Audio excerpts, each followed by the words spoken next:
Good morning friends, स्वागत है आपका आपके अपने YouTube channel study with Ravi Thakur पर। चलिए आज की द हिंदू एडिटोरियल वोकैबुलरी से पहला वर्ड लेते हैं। आज का पहला वर्ड है कॉन्ट्रैक्शन। कॉन्ट्रैक्शन यहाँ पे नाउन की तरह यूज हुआ है। इसका मतलब होता है संकुचन या सिकुड़न की प्रक्रिया। हम बोल सकते हैं किसी चीज को संक्षिप्त करना, उसको छोटा कर देना, उसको या वो संक्षिप्त हो जाना, उसको बोला जाता है कॉन्ट्रैक्शन।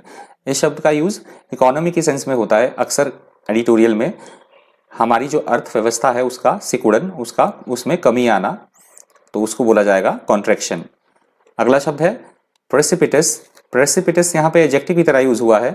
इसका मतलब होता है कोई भी चीज जो बड़ी तेजी के साथ घट रही हो या बढ़ रही हो, उसमें इंक्रीज हो रहा हो, उसको बोला जाएगा प्रेसिपिटस।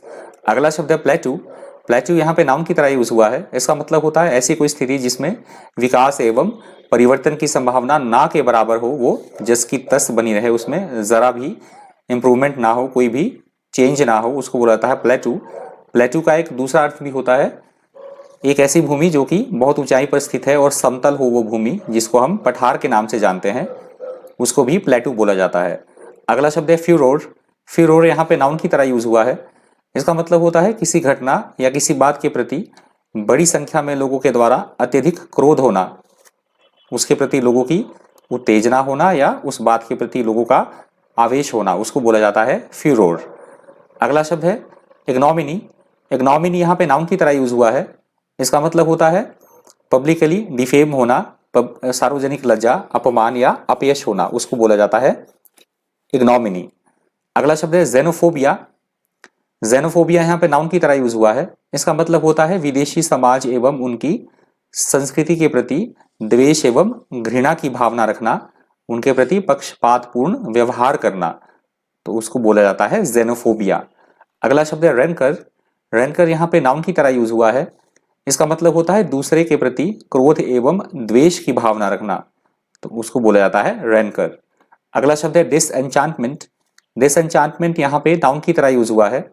इसका मतलब होता है किसी भी चीज के प्रति मोह भंग होना, लगाव कम होना, उसके प्रति रुचि में कमी आना, तो उसको बोला जाता है डिसएन्चांटमेंट। अगला शब्द है इंडिग्नेशन। इंडिग्नेशन यहाँ पे नाउन की तरह यूज हुआ है।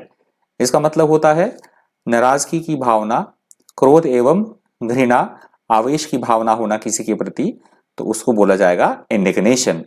अगला शब्द है स्टेटस। स्टेटस यहाँ पे नाउन की तरह यूज हुआ है।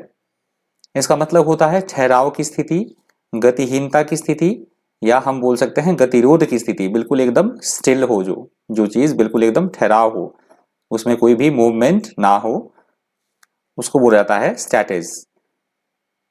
अगला शब्द है एन्यूमरेबल। एन्यूमरेबल यहाँ पे एडजेक्टिव की तरह यूज हुआ है। इसका मतलब होता है ऐसी कोई चीज जो असंख्य, अनगिनत और बेशुमार हो, जिसकी हम गिनती ना कर सके, अत्यधिक हो, बहुत ज्यादा, जिसकी गिनती करना संभव ना हो, उसको बोला जाएगा एन्यूमरेबल।